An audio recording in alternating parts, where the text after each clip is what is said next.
최근 인기 제품을 사재기한 다음 온라인에서 시세보다 비싸게 팔아 돈을 버는 디지털 허생이 늘고 있다는 얘기가 나옵니다. 연암 박지원이 쓴 허생전의 주인공처럼 제품을 싹쓸이해서 비싼 가격으로 도입하는 수법으로 돈을 버는 건데요. 디지털 허생들은 어느새 유통구조의 한 축으로 자리 잡고 있습니다. 유통업체 입장에서는 계륵과 같은 존재들인데요. 디지털 허생들의 싹쓸이가 매출에 도움은 되지만 유통 질서가 엉키면서 일반 소비자의 구매 기회는 줄어들고 있기 때문입니다. 소비자 입장에선 물건을 사기도 어렵거니와 가격까지 터무니없이 올라가는 것도 문제입니다. 자, 이어서 잠깐만 더 정리하겠습니다. 지금은 시간이 지난 2018년 4월 19일 저녁 8시 반입니다. 선생님이 정리하고자 하는 건 마지막 허생전 시리즈 정리입니다. 그리고 무엇보다 오늘은 4.19 혁명이 있었던 날입니다. 학교에서 말들은 선생님이 많이 못했지만 4.19 혁명은 우리가 그렇죠. 이승만 정권이 자신의 권력을 유지하기 위해서 부정선거, 부정투표, 부정개표를 해가지고 자신의 표를 더 높이기 위해 0.5 그러니까 소수점 자리를 반올림해서 자기 표로 득표한 경우를 말합니다. 다시는 그런 자리가 없어야겠죠. 그때도 가장 주축이 되어 들고 항의를 했던 게 학생층입니다. 그러니 우리 광덕고등학교 1학년 학생들도 절대 불의를 그냥 보고 넘어가지 않는 그런 의식 있는 학생들이 되었으면 좋겠습니다. 오늘은 4.19 기억해 주세요. 자, 그럼 정리하겠습니다. 자, 우린 드디어 마지막인 허생. 우리는 허생에 관련된 3가지 소설을 배웠죠. 허생을 되뇌어 봅시다. 자, 뭘 배웠습니까? 1번. 허생전을 배웠죠? 그렇죠? 2번. 뭘 배웠죠? 네, 허생의 철을 배웠습니다. 3번 뭘 배웠습니까? 그래요. 허생전을 배우는 시간을 배웠죠? 자, 3가지 소설이 이렇게 있습니다. 네, 가장 옛날 거 허생전은 고전소설로 아주 옛날 조선시대 후기에 쓰여졌습니다. 허생의 철은요, 이거는 1980년대에 쓰여졌어요. 그리고 이거는 1990년대에 쓰여졌습니다. 이렇게 시대를 뛰어넘어서 허생이 가장 아직까지도 남아있는 이유는 무엇일까요? 선생님의 수업에서도 봤겠지만 디지털 허생이라고 허니버터 감자칩이나 혹은 되게 인기 있는 제품을 싹쓸이한 뒤 다른 사람들에게 비싼 돈을 주고 중고나라에서 파는 그런 행위조차도 현재도 일어나서 허생이 계속 우리의 뇌리에 스치고 있습니다. 그렇다면 우리가 선생님들이 테마로 정한 인물 누굽니까? 허생은 과연 왜 이렇게 자꾸 얼마나 중요한 사람이길래 계속 여러분들 사이에서 나오고 우리가 지금 21세기 2018년에도 배우고 있는 것일까요? 바로 이 허생이 어떤 의미를 지니고 있기 때문이 아닐까요? 자, 허생이 어떤 현대에도 옛날에 그 사람이 메시지를 주고 있다는 거겠지요?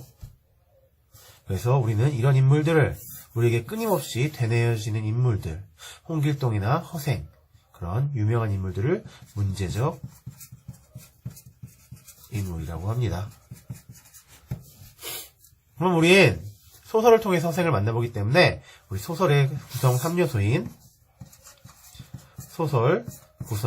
3요소인 뭡니까?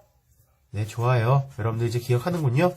인물, 배경, 사건. 그렇죠? 이 사건들이 하나, 둘, 셋, 넷 등등등 모여서 어떤 것은 첫 번째 갈등1, 어떤 것은 갈등2, 그래서 여러 가지 갈등이 나오죠?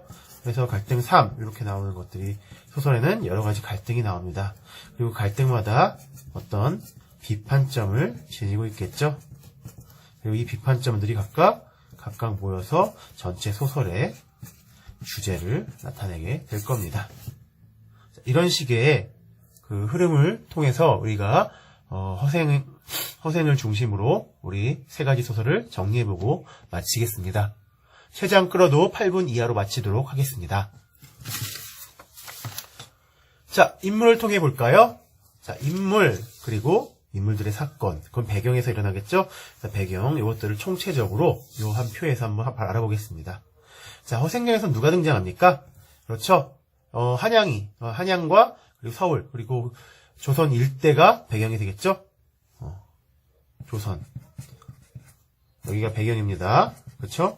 그리고 허생의 처는 어디가 배경입니까? 마찬가지예요. 조선 일대가 배경이고, 주로 허생의 집과 허생의 처가 사는 곳이 배경이죠. 허생전을 배우는 시간은 주로 교실입니다. 학교에.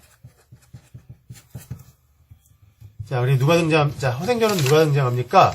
배경이 이렇다면 허생전은 누가 등장하나요? 그래요. 허생전에는 각 파트마다 중요한 사건마다 등장하는 사람들 있죠? 사건에서 우리는 허생과 허생처가 갈등하는 게 하나 있고, 또 두 번째 사건 이해는 누굽니까? 허생과 그리고 이 변씨 간의 만남이 있고, 또 세 번째는 그렇죠. 허생과 큰 것들이 많지만 도적대가 나오는 부분이 또 큰 부분이고, 마지막 큰 부분은 뭡니까? 그렇죠. 허생과 이완이 갈등하는 부분이죠. 인물 중심으로 재편한 것입니다. 그리고 허생의 처는, 자, 사건은 주로 여러 가지가 나오지만 주로 큰 거 하나를 모아서 정리해 본다면 바로 허생처 간의 갈등, 거기에 따른 말하는 부분이 사건이겠죠. 자, 학교 교실에서 요 허생전을 배우는 시간에서 갈등은 표면적으로 막 드러나지 않지만 자세히 읽어보면, 자, 외냐 선생님과 나머지 동철이나 혹은 경석이 같은 현재 가치관, 어른들의 보수적 사고를 가지고 있는 쪽과, 자, 외냐 선생님과 그 계열인 누구예요? 윤수와 그리고 나가 갈등을 하고 있다고 봐야겠죠? 그러니까 여러분들이 그런 것들을 유념해 둬야 됩니다. 그랬을 때 이렇게 갈등 관계가 정리되죠? 그래서 허생과 허생의 처가 갈등할 때와, 그리고 허생과 도적 변씨 간의 갈등, 허생과 이완 간의 갈등 할 때마다 우리는 주체적으로 보여줄 수 있는 주제들이 조금씩 달라진다는 걸 확인을 해야 됩니다. 이렇게. 그리고 허생과 허생의 처에서 직접 부딪힐 때는 어떤 게 비판점인지도 알아둬야 되겠죠? 그리고 외냐 선생님과 거기에 윤수나와 동철 경석이가 갈등하는 건 무엇인지를 봐야 합니다. 자, 한번 빨간색으로 간단하게 정리하고 마치겠습니다. 허생과 허생의 처가 갈등할 때 우리는 여기서, 그렇죠, 실용과 비실용의 갈등, 그러니까 실용성, 이런 실용 정신에 대한 것들이 나오죠. 이런 것들이 나오는 게 주로 이 갈등에서 드러내는 주제고, 허생과 변씨에서는 이런 것들을 통해서 우리는 취약한 경제 구조를 밝히는 거죠. 조선 경제. 허생의 상해에 의해서 조선 경제 구조를 밝힙니다. 그리고 허생과 이완은 어떤 것들을 밝히나요? 여기서, 그렇죠, 허례허식에 빠진 사대부를 비판합니다. 그리고 이 세 개를 모두 모아본다면 뭐죠? 그렇습니다. 무능한 사대부를 비판하는 내용이 실리겠네요. 자, 근데 이게 허생의 처로 바뀌면서 허생의 처가 실제 생계를 위해 일하는데 허생은 절대 생계를 위해 일하지 않는 것을 통해서 우리는 허생의 처가 허생을 통해서 힘들어진다를 느낄 수 있고, 그 허생이 그렇게 힘들게 함에도 불구하고 남녀의 의리를 지키라고 하고, 또 아녀자라면 바로 반드시 그래야 한다는 그런 어떤 사고를 가지고 있는 겁니까? 그래요. 허생도 유교적 사고에서 벗어날 수 없어요. 멋진 선비지만. 그래서 유교적 가부장제의 남자가 더 중하고 그런 남자를 위해서 의리를 지켜야 된다는 가부장적 사회의 폐단을 고발하고 있는 겁니다. 주제가 달라져 버렸죠. 그래서 패러디, 새로운 비판이 있는 겁니다. 자, 외냐 선생과 동철, 경석, 그리고 윤수와 내가 나오는 허생전을 배우는 시간. 자, 외냐 선생은 허생을 끌고 와서 이 토론에서 말하고 있죠. 외냐 선생은, 그렇죠, 허생을 어떻게 바라봅니까? 허생은 어떤 사람? 네, 허생은 실천적이지 못한 사람이라고 보고 있고, 이들은 허생은 뭐라고 보고 있습니까? 허생은 영웅이라고 보고 있는 거죠. 자, 허생이 영웅이라고 보고 있고 여기서는 영웅이라고 보지 않고 있습니다. 왜냐? 허생은 실천적이지 못했어요. 똑똑했죠. 하지만 실천하지 않았어요. 여기 영웅인 거는 멋진 의견을 냈기 때문에 똑똑하고 영웅이라는 거죠. 그래서 실천하지 않느냐가 가장 포인트죠. 실천적 지식인이 여기서 포커스일 겁니다. 그래서 외냐 선생님은 실천적 지식인인가요? 네, 그렇습니다. 외냐 선생님은 실제 바른 교육, 여러분들을 위한, 학생들을 위한 좋은 교육을 위해서 교장과 맞서 싸우고 자기를 학교에 못 오게 하려는 자들과 끝까지 맞서 싸우려고 합니다. 그런 모습에서 실천적 지식인의 모습을 담고 있죠. 허생과는 좀 다릅니다. 허생은 실제 실천에서 끝까지 이상국가를 만들기 위해 싸운 게 아니라 어떻게 하죠? 그렇죠. 나와버리죠. 그리고 자기의 선비의 도를 지키려고 실제 도움을 주려고 하지만 실제 자기가 나서진 않습니다. 그럼 그 부분을 어디에 가도 생각해 볼까요? 그렇죠. 윤수와 나에서도 생각해 봐야 됩니다. 윤수는 말도 더듬고 나약하지만 이 친구는 어떻죠? 이 친구는 실천을 합니다. 마지막에 외냐 선생님이 맞다고 생각하고 자기가 시위를 나가죠. 나는 담임 선생님이 잘못됐고 외냐 선생님이 잘됐다는 거, 그게 맞다는 걸 알지만 실제 마음속으로 고민하다가 그러지 마, 그런 거에 넘어갑니다. 하지만 이 나도 나중에 윤수의 모습을 보고 윤수에게 달려가면서 실천이 되는 부분으로 바뀝니다. 그리고 이들이 실천적인 게 더욱더 맞아떨어진다는 건 그 정신, 외냐 선생의 정신이 국어 수업이 더 이상 진행되지 않더라도 계속 진행된다고 느껴지게 하는 결말의 여운과 이유입니다.